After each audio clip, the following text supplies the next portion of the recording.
These are just some of the actions we are taking. We are incorporating all of these into our standard training curriculum and daily operations.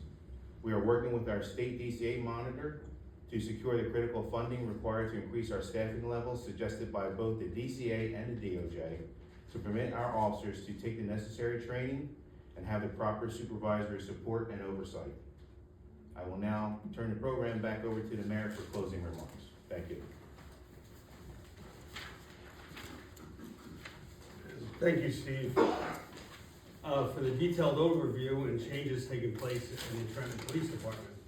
In addition to the reforms with the police department and in conjunction with City Council, and I note that our Council President, Yasmin Gonzalez, is here, our Vice President, Yasi Edwards, Crystal Feliciano, Council President Emeritus. Thank you. And Jennifer Williams are all here.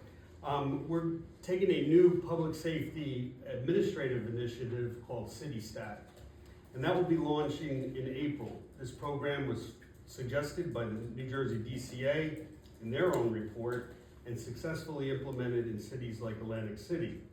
This recreates a live, in-person monthly forum where citizens can directly voice their concerns to the appropriate city department directors. Right now, our directors all appear before council. Now our directors will appear before the public. This will also provide a channel for citizens to follow up on any responses or actions taken as a result of their quality of life concerns. This is a direct response to the need for greater accountability and engagement with our residents. And I'm very excited to see it come to fruition. This directly ties into public safety and that public can bring concerns to our attention regarding quality of life. We know that safe neighborhoods are a top priority for our residents.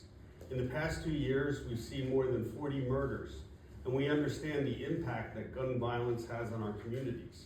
I hear it every time I visit seniors and neighborhood groups. They want to know, where are the damn police? Our community wants to be able to walk to the store or sit on their porches without fear, and that is why, in addition to the reforms, we made a strategic decision to recruit 30 new police officers that will be added to our force, who will enter the police academy this spring. We know that we cannot reduce gun violence without the dedicated efforts of our police officers who will work with the community to create safer streets. We believe that we can achieve all of these goals: effective policing, accountability, and the commitment to protecting the rights of our citizens. We will continue to push for changes that will improve our police department, and we will do so in partnership with our community. With that, open it up to questions. Yes.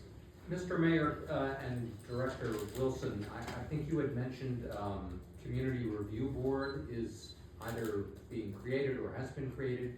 Could you just give us the specifics of that group? Are they members of the community? Are they members of the police? How does that work? Well, that is a proposal, and that's a prerogative of council.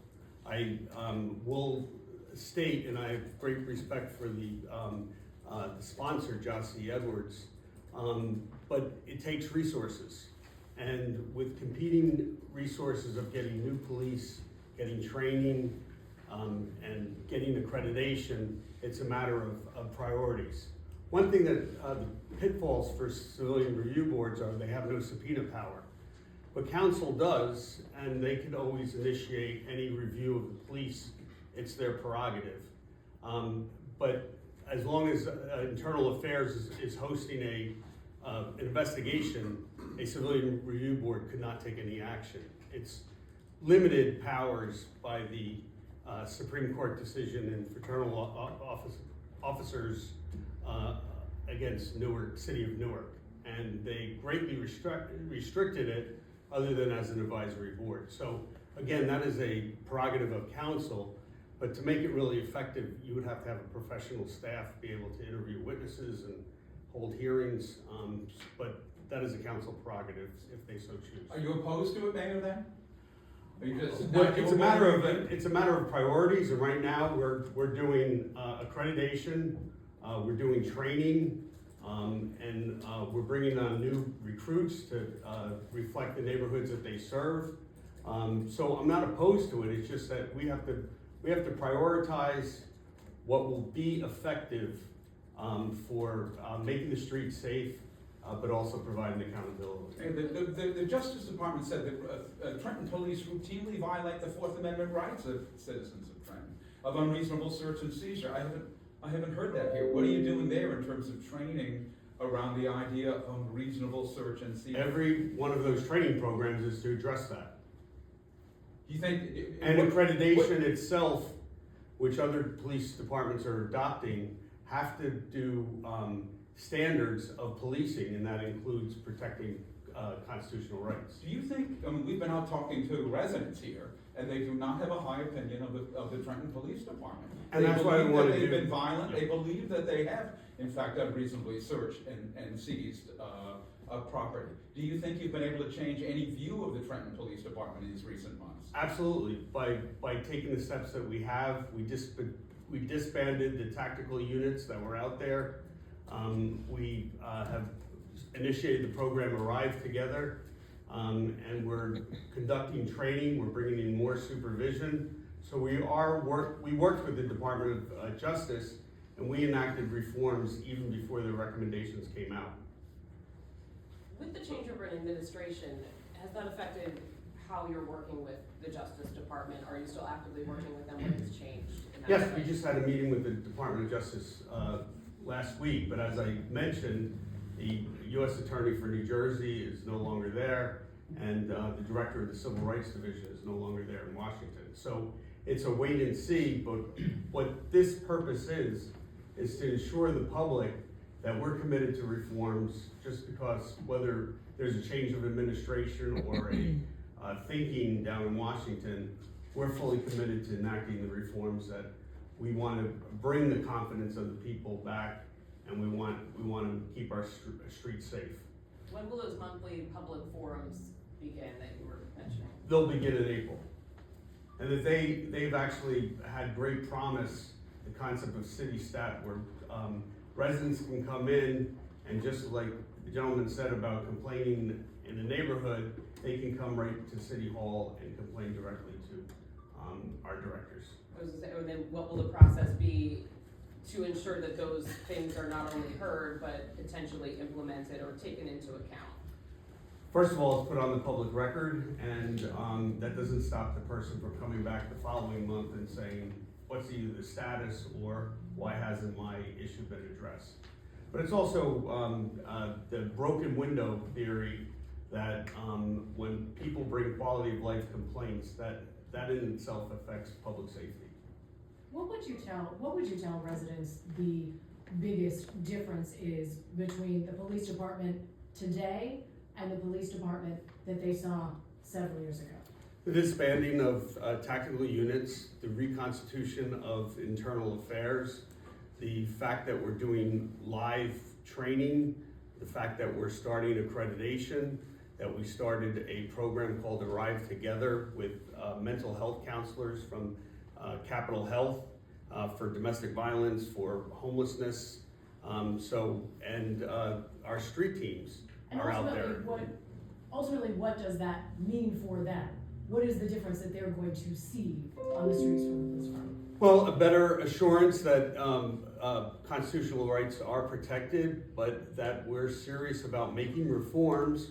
We've followed the Department of Justice's recommendations. I don't think there's a recommendation that we have not followed. And in that meeting that you said you did have a meeting recently under the new administration. And we will continue to have meetings, yes. What were their instructions to you? Do they want you to still follow through with the same suggestions that were made under the Biden administration? What happened was the DOJ issued a report in November 2024. They made a series of recommendations. Our police director has implemented the majority of them, even without the report. But the meetings are of what the status of these reforms are. They were encouraged, and we will continue to meet with them. A question for Director Wilson. What do you think, sir, of the idea of a citizen panel to be able to review police activity with the understanding that people feel frustrated for years? there's been violence, there's been difficulties, people feel like they don't have a voice, and that's why they're recommending that. Well, let me first address your first question. I think you were talking about when I said, the Trenton Community Street Teams is made up of members of the community. Their director is right there, Perry Shaw, and any questions about the street teams, he can answer for you. Secondly, I do believe that the citizens are more engaged with the police department. It's reflected in our violent crime rates and our clearance rates. We have more cooperation with the citizens than we ever had before. We have more community engagement. Those are all things that Citizens Police Academy is designed to do. That bringing the Trenton Recovery Advocates here, the Trenton Community Street Teams here, arrive together. These are all efforts from the police department that were not there in the past to bring the police department closer to the community, because when I first got here, the mayor tasked me with reform, and that's what I've been doing, even before the Department of Justice was here investigating. And the idea is that the police department is not separate from the community. The police department is part of the community. One of the problems with police reform is you have to change things that have been long-standing, and practices that have been long-standing. And we're doing that. It's not gonna happen overnight, but it is happening, and we will strive to always do better. We are not perfect by any means, but we're striving to head in that direction where we won't have these issues with the community. And I would task and ask you that go back out there, because everyone doesn't talk bad about the police department. Unfortunately, there are those who do. It's easy to criticize, but all the good things that we've spoken about this morning, why isn't that being pushed out there? Because that's equally as important. And that's why I'm here in the position I am with the mayor to say that, yes, we've had some issues with the police department, but we're moving forward. We are progressive thinking here, and we are striving to do our best for the community and public safety in the city of Trenton. Chief, you asked why isn't your reforms being moved forward? You've just started with your reforms. The allegation is that violence and maltreatment of residents here has been going on for some time. That's what people will remember, won't it be? I didn't say why our reforms are not moving forward. Why aren't the good things being pushed forward is what I said. Now, Well, yes, those are the reforms, right? Aren't yeah, those the good things? Yeah, but you're not talking about that. You're only talking about the bad things, and we can't do that. That's not fair to the police department nor the city of Trenton residents. There's good things going on here, and those are those reforms. And we are doing them, so it's not that they're not happening, but they're not being pushed out there in the media either, and they need to be. They need to be. Well, you just showed up here to say it. Hi, Right? I'm Kimmy from the Trenton Journal. What education do you have in terms of racial sensitivity training and cultural competency training do you have for officers to receive to ensure they engage with the communities they're policing effectively? DEI and sensitivity training has been instituted and yearly now. What evidence do you have of that? We have Cantola training and Trailient training that is directed by the law office, and all the officers have to take that and earn their certificates, and that's the evidence that we have. We have been doing that. And what evidence do you have to show that that's actually working in the communities that they're policing? I believe we get less complaints than we had before. Yes, sir. Can you share some examples for how these changes will effectively make a difference in the everyday lives of Trenton residents? Well, the way it affects everyday lives of Trenton residents is the effect on public safety, and the effect of the residents having more confidence in their police department to do the right thing. And those are the things that we're striving to show to our public, that yes, the police department is part of the community, and we are here to serve them and do the best that we can while doing so. And how is the police department going to keep track of the effectiveness of these new policies? Well, how we keep track of that is we'll be in contact with the DOJ, and continuing to have our meetings to make sure that we are doing what we said we were doing, and a big part of that is accreditation. Accreditation is a measure by which, that we are practicing best standards. And that's what we'll be doing here. And while we are seeking accreditation, and when we do get accredited, then we will be, accredited means that we will be practicing best standards for our police department. How long does that take? I don't know, we're just starting that process, so I don't have that answer. Did the DOJ weigh in on, the DEI training that you're doing and, their stance on that? No, we instituted that before the DOJ report came out. Did they have any response to it No. in their meeting with them or communications? No. When you met with the new leadership of the Justice Department, and you have, correct, with the new leaders, Mayor? No. Since We've con- met with the same DOJ assistant attorneys that have been there. They're not the leadership of DOJ, and we know, we've met with the New Jersey US attorney. He is no longer there. And then under the overall report was done out of the Civil Rights Division in Washington. Right. That leadership is not there, but we're still meeting with the underlying assistant US attorneys that are still coming up here and meeting with us. So those were the same people who you met with during Biden? Yes. These folks are the same folks here? Yeah. So you're having a conversation with them, familiar with what's going on? Well, we acknowledge that there were memos from the Trump administration to discontinue talking about consent decrees and actually re-reviewing others. We're not resting on that. We're continuing our reforms, and we're still making progress.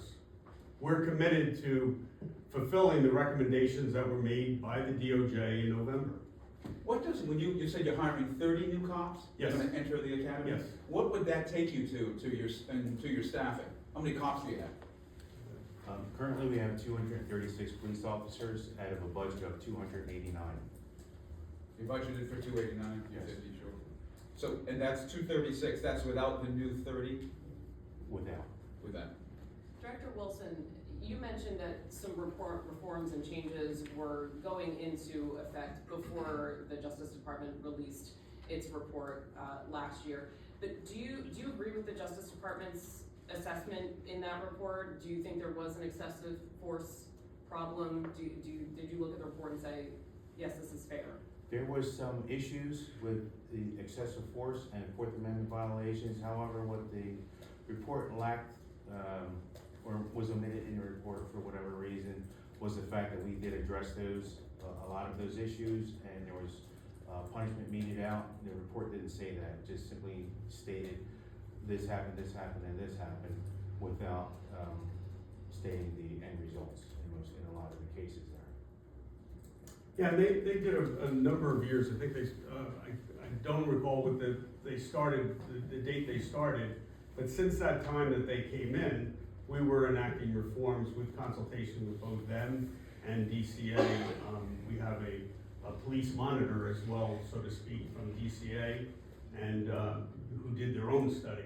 So anytime that somebody's made a recommendation, like DCA said, look at the city stat procedure as a police reform, even though it's quality of life and it's department-wide, it still helps give confidence to the public that their issues are being addressed.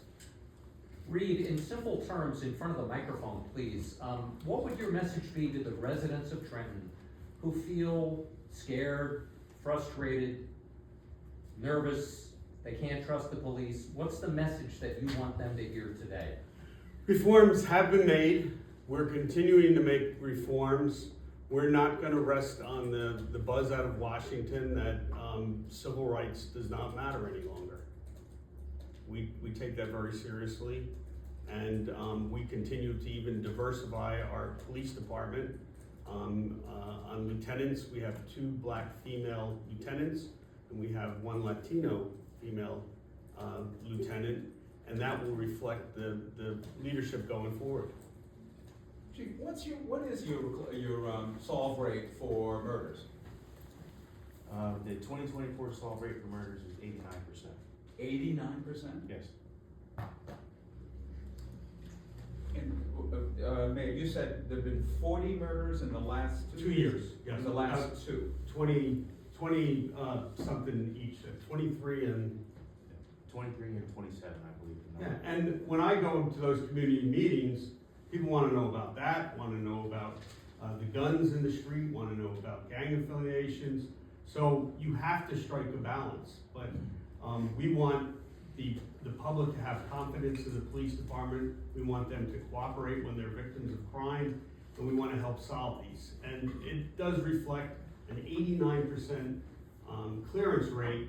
You'd be hard pressed to find that in any other urban area. So 27 homicides in 2024, 23 in 23 last year. 23 last year, 27 the year prior. Yes. Two of which last year were self-defense. But just as to give you a measure, in the past 4 years, in 2021 there was 41, and in 2024 there was 23. That's a 49% decrease in homicides. And that doesn't happen by mistake. That happens with cooperation with the community, our law enforcement partners, and the Trenton Police Department. The community is more engaged with its own public safety than it's ever been. What does the end goal for the Trenton Police Department look like to be more equitable and effective in policing their communities? Well, I don't think there's any end goal. We can, I always say, we can always strive to be better, and we wanna be the best we can, so there won't be an end goal in that regard. We're gonna always strive to be better. What does it look like in terms of arrests and how police are interacting with citizens and how they're looked at in the community?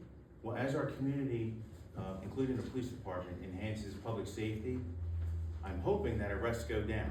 I'm hoping that community engagement continues to increase. I'm hoping that with manpower and funding sources that I can increase the presence of officers as SROs in the schools, increase my community policing unit itself. We only have 4 detectives and they do an outstanding job. I think it's the best community affairs unit, around. But when we had more manpower, we had a whole community policing unit. They had community vans out there. They had bike patrol out there, and we don't have that because we don't have the manpower right now. And I would love for it to return to those measures. Do you think that there's a problem with racial or class bias in policing in the Trenton Police Department? No, I don't, and I even will cite that even in the DOJ report, it didn't reflect that. Director, Everything was more training issues. do you think is the main issue with regard to recruiting? Why can't you get up to speed? Well, I think current climate in the past years have been kind of anti-police, and that's a big one. I think the perpetuation of negative rhetoric versus police departments, and it's not just the Trenton Police Departments, it's law enforcement in general.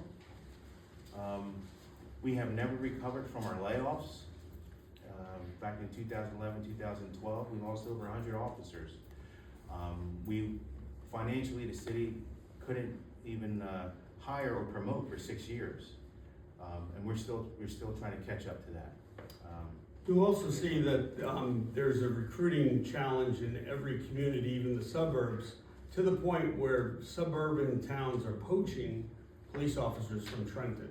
So every day that we make their job harder here, they either leave by attrition or they leave because they have an easier job. And I'm not gonna downcast any suburban towns, but the ones around us are taking our officers because they can't themselves recruit independently.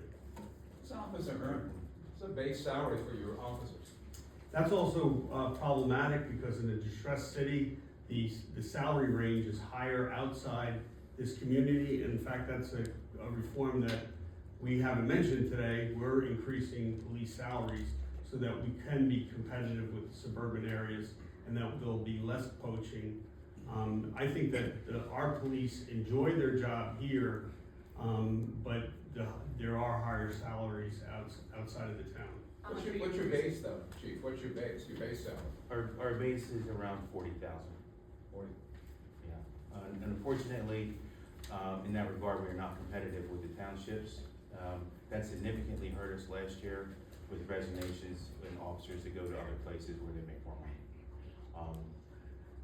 Currently, hopefully we're in contract negotiations now, involving the DCA and both our unions, and hopefully we come up with a solution that will help us not only recruit, but retain as well. Do you have a proposed number that you're hoping to raise those salaries to? That's up to. We can't compete against ourselves. Yeah. But yes, we wanna be competitive with the suburbs. Who is responsible for handling complaints, and how will the Trenton Police Department ensure accountability and transparency when addressing concerns? Complaints are forwarded to the Internal Affairs Bureau. That's one of our reforms that we did, and that bureau was helped to be created by the DOJ itself. In my conversations with them, the several conversations and meetings I had with them during the investigation, we only had an Internal Affairs unit led by a lieutenant and a couple of detectives. It is now a bureau headed by a captain, and it has 2 lieutenants in it, but it consists of the Internal Affairs unit, professional standards, HR, and training, because they are all interrelated. And this was brought forth at my own suggestion and with the backing and support of the DOJ, and we presented that to the DCA, and we got it done. We instituted it last January. It also meets in a separate building, so it's independent of the police department, and they're on Greenwood Avenue. And who is holding them accountable for possible, Well, DOJ is, and that's the reason why the director initiated the reforms, reconstituting the IA, and that will be continued to be monitored or input from the DOJ as well as DCA and the citizens alike. I mean, again, that's the reason why you do city stat, so that if they don't get satisfaction out of IA, they can come in the public and present their case to the city stat. yeah, so where can citizens go if they need help or they have a complaint to file with the police department to make sure that they're heard and seen? Okay, so you can go to 1100 Greenwood Avenue, that's the Internal Affairs Bureau building. You can go to our website and file a complaint in 11 different languages on our website. Also, you're asking about who has oversight over our internal affairs process. The Mercer County Prosecutor's Office does. And going further, it would be the AG's office. You can, if a citizen doesn't feel that they can go to those venues, they can go to the FBI, civil rights, they can go to the U.S. Attorney's Office even.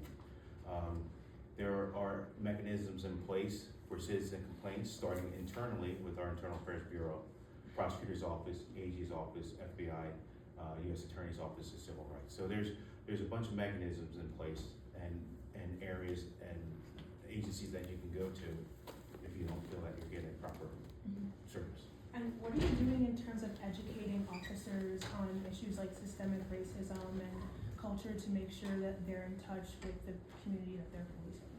Well, currently, we have crisis intervention training going on, and like I said, the DEI and sensitivity training is ongoing. ICAT and ABLE training, which is de-escalation training and bystander training, is incorporated into our biannual training. Is there any training on the history of policing in the police department? I think the training that we're doing now doesn't concentrate on what was, but what they should be doing. And I believe that there is a bit of that in there, but we want to be thinking about all the things that we should do as a police officer when addressing the community concerns. Do you think you've gotten buy-in from your unions? And secondly, what's the racial makeup of the department? Is it reflective of the racial makeup of the city? Minorities constitute over 52% of the police, and that was not when I first started. So We continue to recruit, we continue to strive for a police department that reflects the community that they serve. We do talk to the police unions, and but our other partners are the DOJ and with the DCA. We don't see them as a hostile unit to us. They're making recommendations, and we're taking every one of them seriously.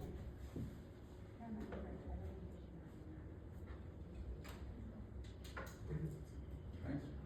Well, thank you very much for coming. Thank you. Thank you. Thank you, Director.